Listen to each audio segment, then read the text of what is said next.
Welcome, everyone. Thank you for joining us and spending a little bit of time learning more about Ohio's public universities and all of the great opportunities that we offer. We're going to get started here in a moment and just allow for a few others to trickle in over the next couple minutes.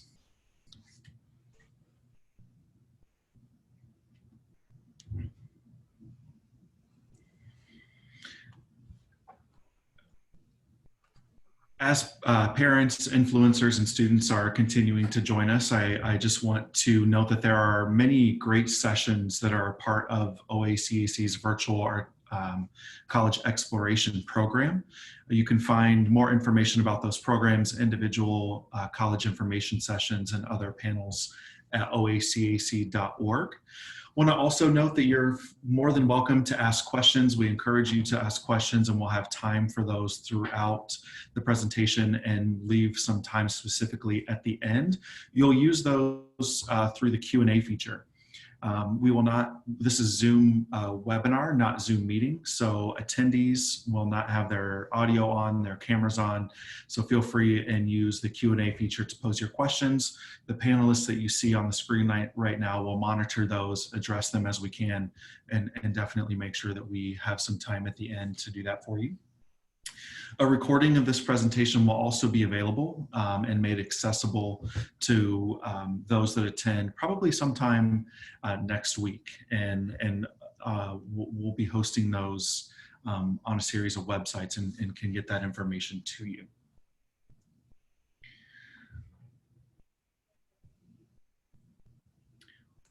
One last housekeeping note, and I'll turn it over to the chair of the presentation. We will be ending promptly at 5:45 p.m. Eastern, and if there, again, as I mentioned, there will be time for questions throughout, but just know we will have a hard stop at 5:45 p.m. So now I'll turn it over to Beth Weiser.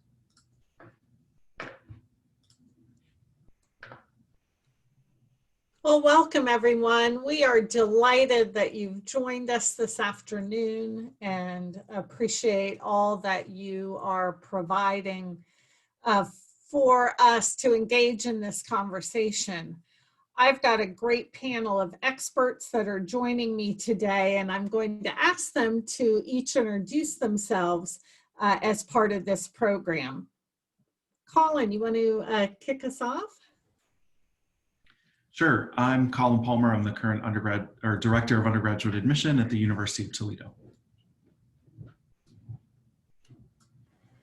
Hello, everybody. My name is Lyndon Pichette. I'm our Director of Admissions for Student Engagement and Marketing at the University of Cincinnati.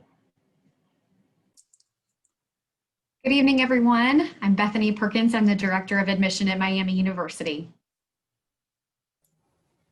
Good evening. Hope everyone has had a great start to their week. I am Adria Spoon. I serve as Director of Admissions at Bowling Green State University.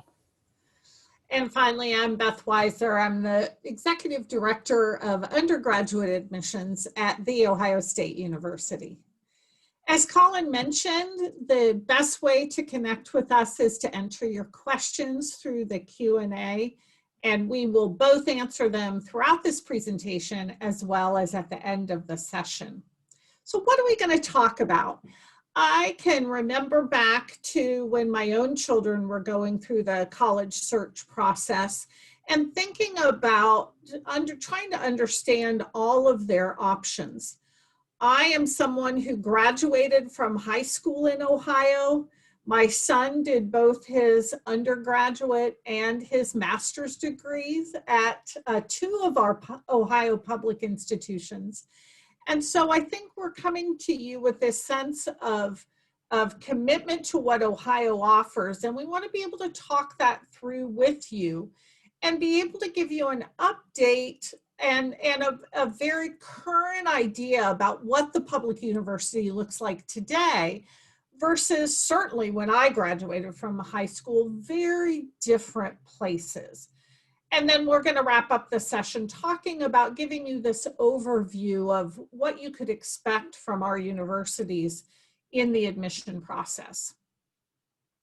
So let's talk at a very high level, first of all, about what's available here in the state of Ohio. We're very fortunate to have a significant group of institutions that vary in their mission, in the kinds of programs that we offer. I think people are surprised that annually we serve more than 500,000 students annually in our institutions. And those universities across the state comprise 14 undergraduate and graduate universities. But then we also have community colleges and smaller, branch campuses or regional campuses of those 14 universities.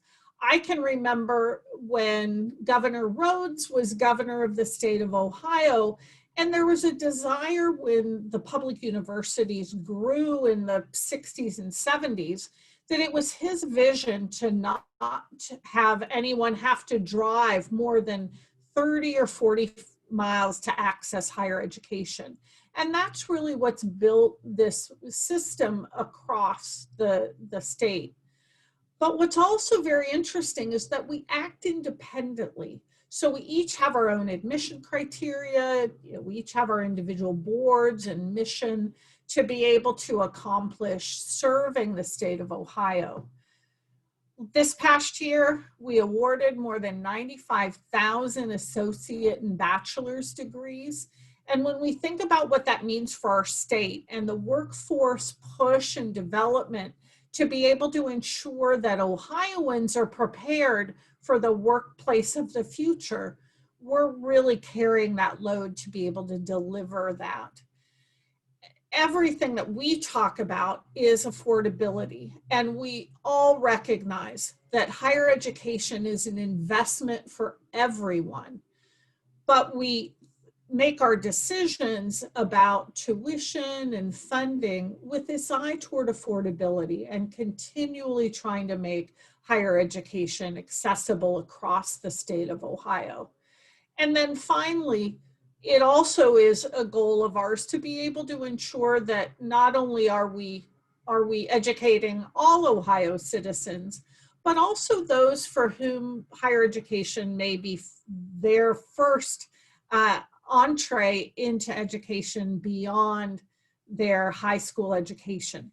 So you'll find across our institutions a high percentage of first-generation students. So here it gives you the visual snapshot of what I talked about.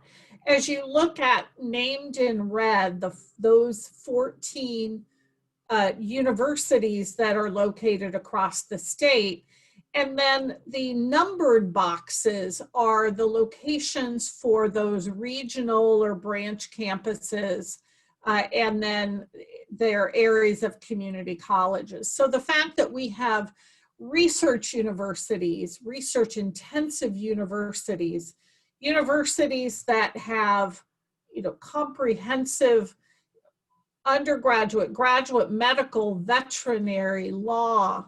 We have comprehensive universities that are able to teach across graduate and undergraduate programs. Ohio is the location of a historically Black college and university. We draw students just from our own backyard and across the country and across the world. And then to be able to educate people who are interested more in options that could provide 2-year or associate degrees, certificate programs, fast track kinds of programs, all of those things are available in higher education in the state of Ohio. So to be able to start to think about what our universities look like today, we want to focus on a few key areas to describe those for you that will help as students and family members and influencers are having the conversation about what is available. So to kick us off, I'm going to turn to Adria to talk about classroom life. Fantastic. Thank you, Beth, for the handoff. And I think, when students are thinking about their college experience, this is usually top of mind. You know, there are so many components when a student is choosing a college that's right for them, but thinking about what that major, what that classroom life is going to be like is definitely at the top of their list. And so I want to take an opportunity to talk through some variety. Beth, if you can go ahead and switch the screen for me, some items that will be kind of in consideration and just help you understand what our public institution classrooms are like in this day and age. And I want to start us off with a quote because I think this hits the nail on the head with our students and the options that they have within the state of Ohio. So every student can learn, just not on the same day or in the same way. And I think as you hear me work through my slides and my colleagues talk through, you know, other aspects of our institutions, I think you'll really understand that there is really something for everyone. And there's a lot of a variety, a lot of consistent, but also a lot of variety amongst us. So variety of classroom sizes. There could be a class of 10 students. There could be a class of 100 students. And it's really going to depend on the class subject, the institution, and how many students need to take that class as a requirement of that institution. So we tend to see students that may have larger size classes earlier in their academic experience, but as they start to get into their major classes and progress towards graduation, those class sizes are going to become smaller. Class modality. This is how the class is delivered. So is it an in-person class? Is it an online class? It could be a class that is 50 minutes that meets 3 days a week. It could be a class that's 90 minutes and meets 2 days a week. But that is all determined in advance of the class starting, and the student would be aware of that before the semester starts. Lab courses. These are really, it's the opportunity for students to work hands-on in the work within the course. And so typically majors or classes within science, engineering, healthcare, architecture, they will have lab classes tied into the lecture or the typical class experience. Internships, practicums, student teaching, co-ops, all those hands-on experiences that take place outside of the classroom. So what the students have been learning within the classroom with their peers, with their professors, but then they take that out into the real world and they start to put that to good use. And so there are a variety. There are some programs that require these types of experiences to be able to graduate, but I'm pretty confident in saying that any program across any of our institutions really want the student to have that hands-on experience outside of the classroom before they graduate. The introductory courses. You may be familiar with the term general education, this idea of general education classes. And so these are initial courses that students will take regardless of the major that they're going into, regardless of the institution that they're going to attend. And so these are classes like writing, math, science. They may need a foreign language class. And usually these are classes that are taken within their first 2 years at the institution, and then they'll get into more of their major specific classes after that. And then finally is faculty support. Our faculty across the institutions are necessary in student success. Not only are they spending time with the students in the classroom and teaching them that course material, but they are also helping them succeed both inside and outside the classroom. And so you can expect that faculty are going to have syllabus. These are the really a worksheet or a handout that it's going to describe the expectations for the class. There's going to be office hours, set up times and days that students can connect with their faculty member to make sure that the class is progressing well. And if they have any questions, concerns, challenges they're facing, that person would be there for them. Well, you can imagine there is a lot that looks different with the COVID impact, and I definitely wanted to take an opportunity to highlight that tonight. You know, across all of our institutions, we are feeling that impact just like you and your students are feeling that impact in the K-12 setting. And so class modality has changed. Yes, we have some in-person class, small number. Yes, we have more online class, and yes, we have hybrid classes. So a combination of both, where the student may be in the classroom in a smaller group, socially distanced, and then an ability to do online classes as well. The faculty support is still there. but it may look a little different. And so I wanted to talk about a really awesome experience that I read about. It's actually at BGSU. How about that? And it happens to be an education faculty that is doing educating, combination of tailgating and educating. And so she has a RV set up in a BGSU parking lot with the big flag, and you can set up office hours to come sit out with her, socially distanced. It's all outside. She just felt like she really missed the one-on-one and face-to-face connection with her students. So she wanted to do it safely and set up this ability to educate. So just knowing that, like, even though we're in a pandemic and even though the classes are going to be taught differently, and life on campus is a little bit different, we still are supporting students through that process. The flexibility, you're already feeling it now in the K through 12. We are feeling it at the universities across the state of Ohio. So we know that keeping students safe, faculty and staff safe is of most importance. And so when making our decisions, it's surrounding really those foundations. And I actually want to do a shout out to the chat, this idea of gap year, right? We have definitely heard a lot about that over the last 6 to 8 months, that idea of, do I just wait a year? And do I, get through COVID as we know it and maybe start college in a year? And so I can only speak on behalf of BGSU, and my peers would need to speak on behalf of their institutions. I think some questions to still consider when will we get through COVID? That's still a huge question. And then will the student want to actually go to school at that time? Often if there is a break in time and the student finds something else to do, they may not think that education, or they may not want to take that step. So of course it has to be the best decision and the right decision for the students. But all of our institutions are able to help set up and help students succeed, even if they are attending institution through the COVID impact. So it's definitely questions you should have with the admissions folks at the institutions that you're considering, but it definitely is a hot topic that we've heard a lot more of in the last couple months. I want to also talk a little bit about advising support. We have, all of our schools have advisors that provide support through the academic experience.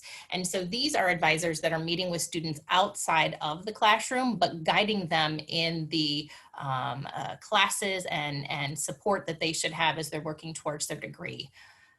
College is a lot different than high school. And so just the transition from high school to college is a big one. And so the advisor can provide support to help with that. And they know what services and experiences are available at the institutions and can get the student connected with those to help them succeed and help with that transition.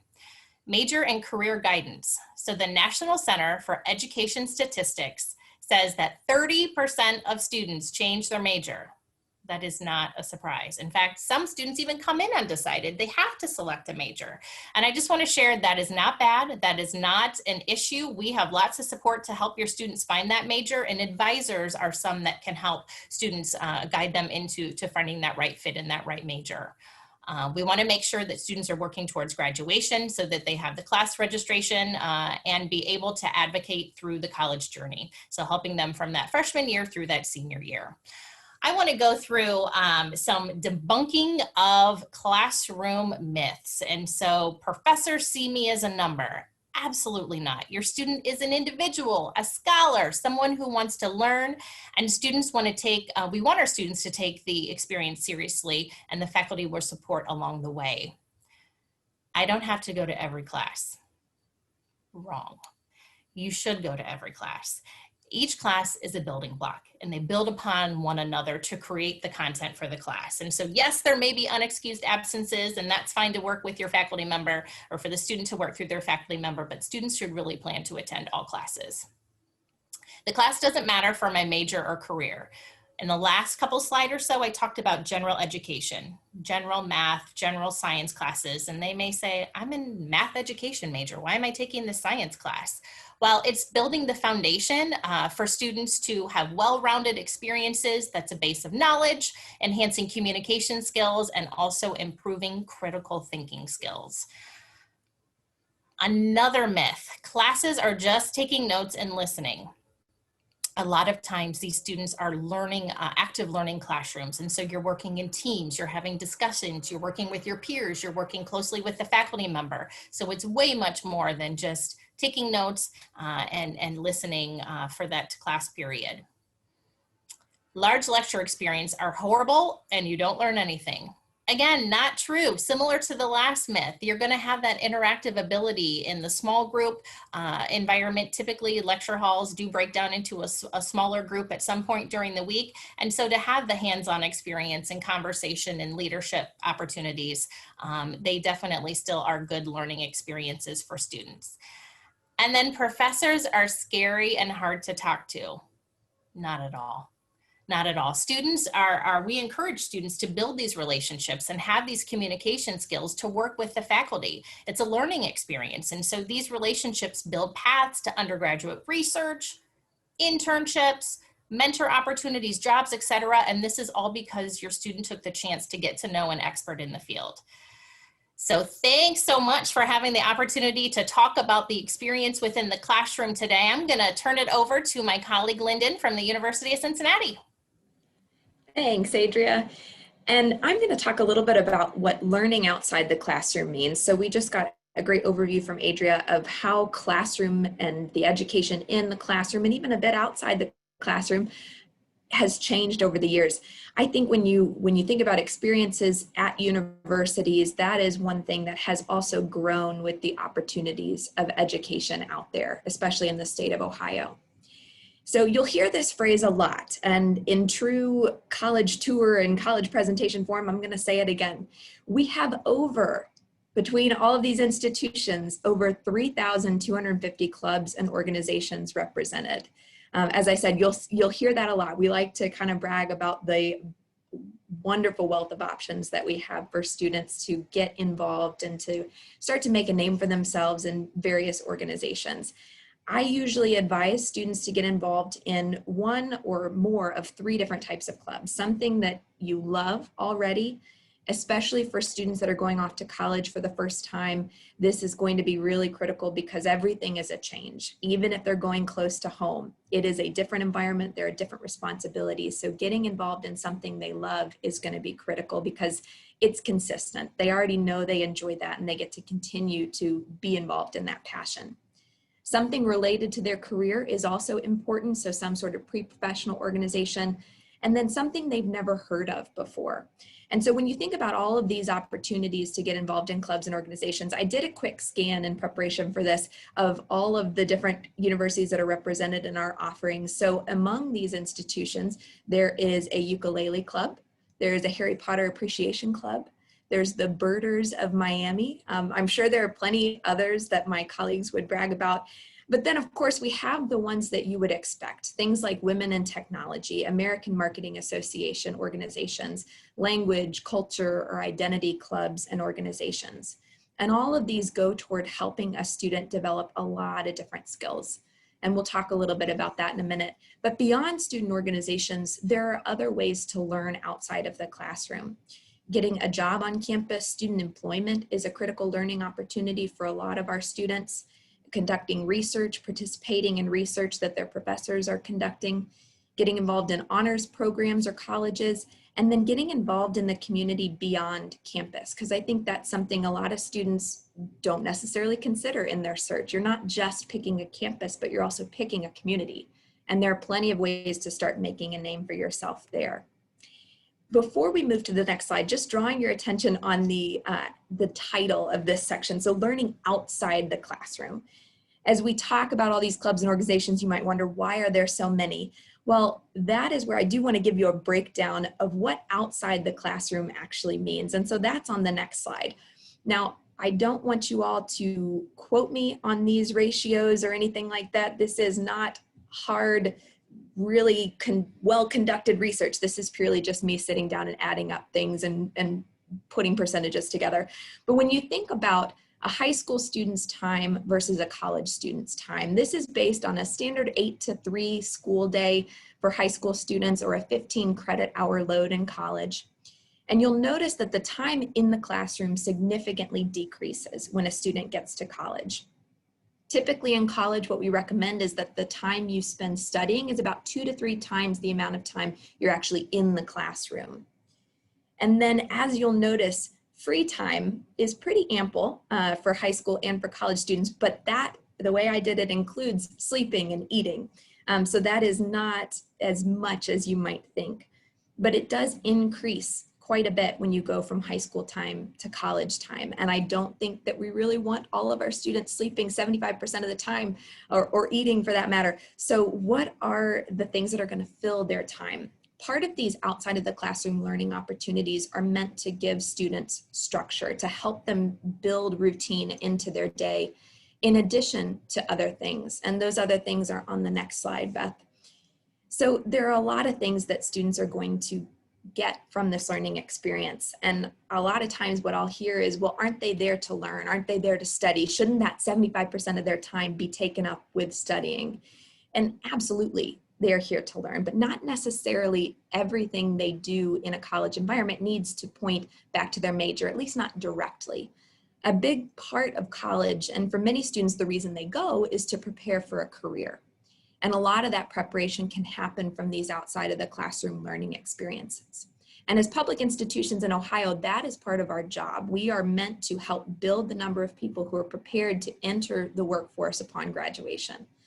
And some of that can definitely come from learning in a book and learning in a classroom and talking to professors, but a big part of it comes from the experiences you have outside of that classroom. The quote you'll see on the screen there was pulled directly from the OSU's involvement page. And I think this is, from what I know of all of our institutions, this is something that we are all charged with. Experiences, as much as I love to kind of talk about the Harry Potter Appreciation Club and the ukulele club and all that, those definitely add some benefits, but all of these clubs and organizations do have a purpose, and it's multifold. So part of it is to create opportunities for students to gain confidence and to build a sense of leadership and community and develop the skills associated with that. Develop communication skills, working in a group, advocating for their interests, advocating for their peers. A big part of it too is to build resilience. And the support students get from these clubs and organizations contributes to their general wellness, their mental health. It helps them also start to develop habits that will allow them to continue to build upon that good mental health and the well-being that they develop when they're in school.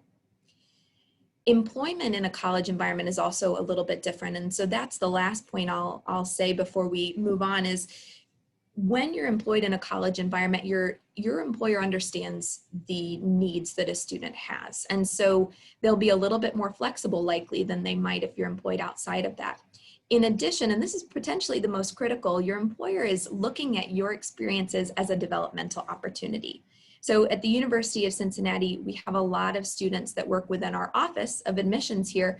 And a lot of times what we do is, as opposed to really things being a behavioral issue or things like that, if a student is late or if they're struggling to meet deadlines, instead it's a developmental opportunity. And I think that's a really unique experience to have for a student who's employed at a college or university, because this is preparing them for employment outside of that may not be as developmental, or an employer that may not be as patient.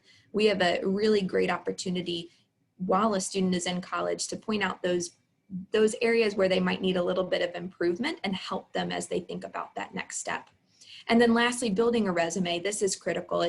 You want to be able to graduate being able to say more than just, I sat in a classroom for this many hours and I got this many credit hours and I have my degree. What else did you do? How did you apply what you were learning in the classroom outside of it? With that, I'm going to pass it on to Bethany from Miami to talk a little bit about our student outcomes and success. Thank you, Lyndon. Yes, I am thrilled to talk about this subject because there is so much that public colleges and universities have to offer to your students, and also some terms that you might not be familiar with. So I want to start first with talking to you about what your current seniors might experience in their first year at our colleges and universities that might be a little bit different than what you experienced. It's something that you'll hear called FYE. What is that?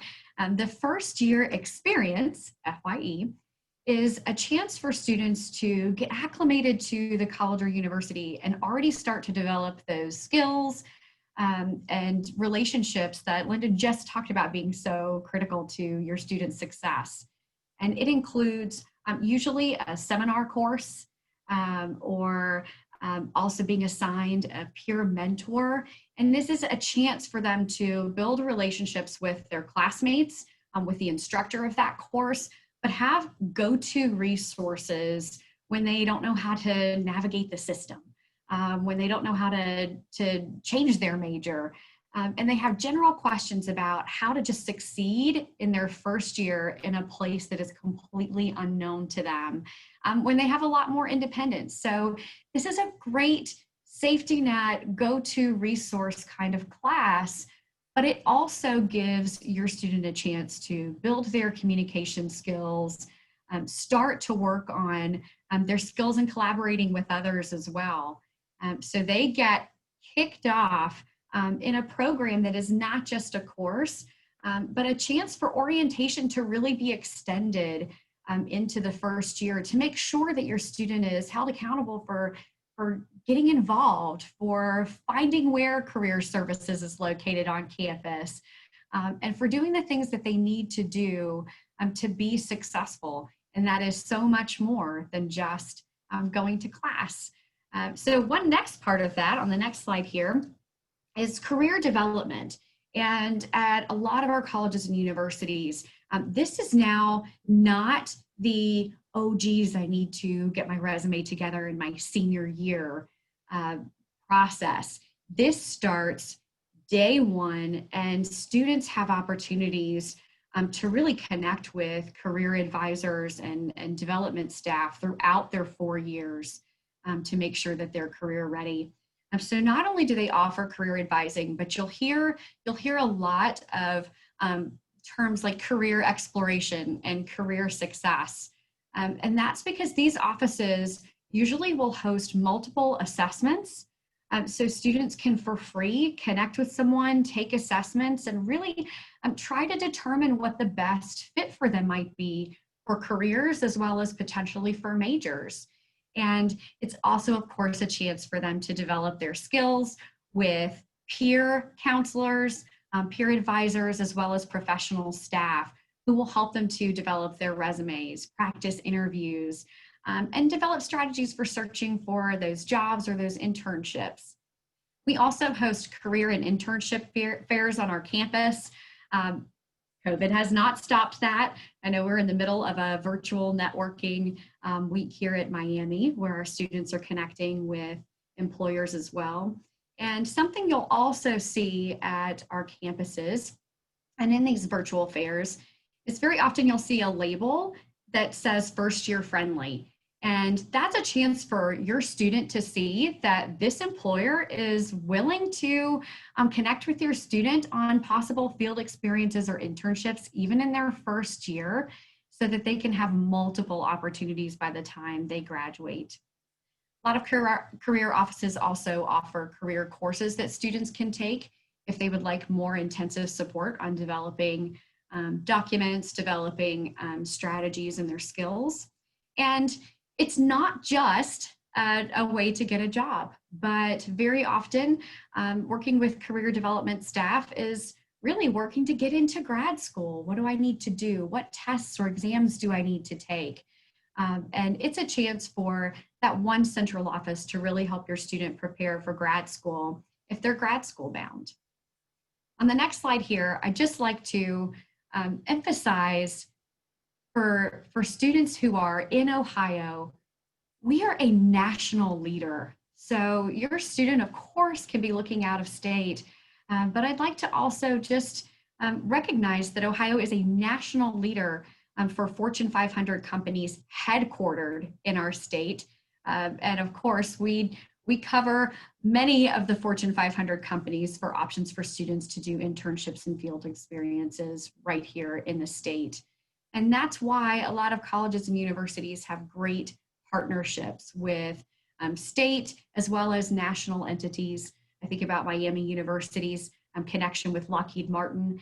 Lockheed Martin does a leadership institute with our engineering students because we are a national leader. We have national firms and companies who are recruiting on our college campuses and really would love to hire our students.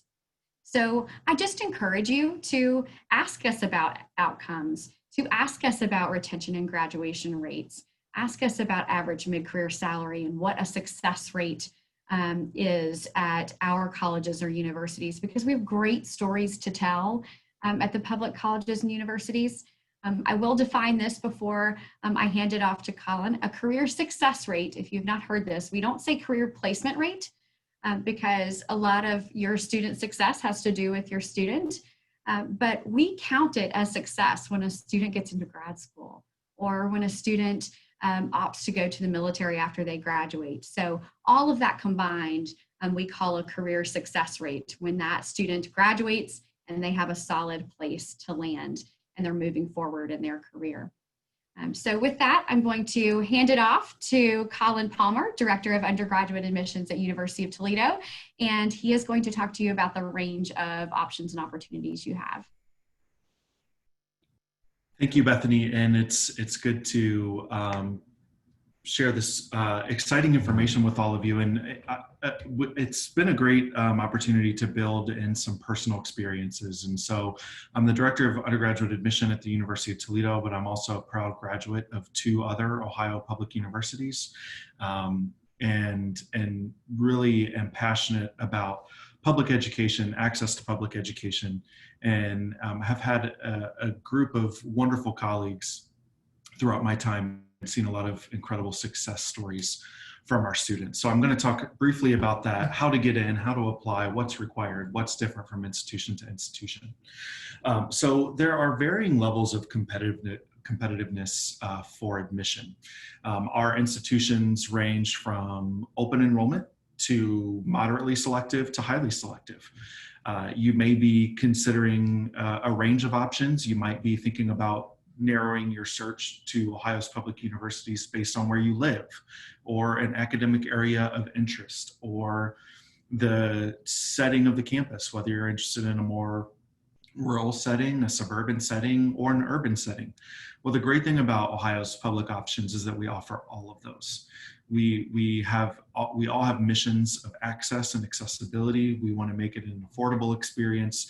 We offer an incredible variety of academic programs and majors for you to choose from as well. And as you're going through the process, or maybe working with a counselor or siblings, you'll recognize that some of our institutions are a little more competitive to enter than others. And my goal for that is to say, hey, yes, we know that some of our institutions accept fewer students than others. My recommendation and my hope for you is that you will not equate selectivity to quality. There are those of us that have lower acceptance rates that offer incredible value and quality in education, as do our peers that are very selective in their review for candidates for admission. And so just keeping that into context and remembering that there are a lot of great options. I'm a product of an Ohio regional campus. I attended one of the regional campuses of Ohio State myself. I even worked at one of them in my admission career, and I'm passionate about the accessibility and the affordability that they offer to our students. Beth mentioned earlier during the governorship of James Rhodes, making college accessible to all students. I think his goal was to have a college campus within 30 minutes of every Ohioan. I can tell you we're darn near close, if not already there. And that really provides a lot of incredible opportunities for you. And part of the way that we do that is through our robust regional campus system. And so we have our flagship or our main campuses, but then we also have some of our regional campuses as well. And so my encouragement is really just to focus on fit, where you find yourself being most successful and most happy. And I recognize that that's a tough thing to navigate during COVID. It's hard to know if you can see yourself on a campus when you may not be able to visit. So we recognize that and are trying to provide those resources to you now. So I want to dig in a little bit more to the regional campus versus main campus idea. So I mentioned I attended a regional campus. I saved a lot of money, received a lot of incredible scholarship, made a lot of great friends, and really that's where my admission career began. And so my encouragement is, you might be set on the University of Cincinnati's main campus, or you might be thinking about Ohio State Columbus or Kent State University in Kent. But there are an incredible variety of options for you to be on a college campus, to have that connection to your home institution, while again, like I said, maybe being in smaller classes. Tuition is typically lower. There might be more accessibility for merit scholarships to recognize your performance in high school. Any number of ways that make and reasons that make our regional campuses a great option. We have over 24 of them. So not only do we have the 14 four-year public research or public universities in the state, we also have 24 regional campuses. And so our breadth and our connection with the state is very strong and offers a great opportunity for you. One of the advantages of starting at a regional campus is that you're transitioning to your main campus of choice. You're not transferring. So there's no risk in loss of credit, because if you start at BGSU Firelands and you transition to the larger campus in Bowling Green, you're taking Bowling Green classes taught by Bowling Green faculty, right? There's no issue with that. The same with University of Akron Wayne and our regional campuses in the Miami system. It's a pathway to your degree. And what I want to leave with an encouragement for on this slide is your pathway to your degree from one of our institutions is your own. There's no prescribed way in graduating from the University of Toledo or from Ohio State or any of us for that matter. Your pathway is your own. It's your own experience. It's your own journey. There's no right or wrong way to do it. Making that investment in yourself and spending your time with us is really the first step. So I want to talk a little bit about what's required to apply. And let me just say, I'm proud to be part of a group of admission directors that is so collaborative, and we share a lot of information with each other, and ultimately that benefits you, our students and parents.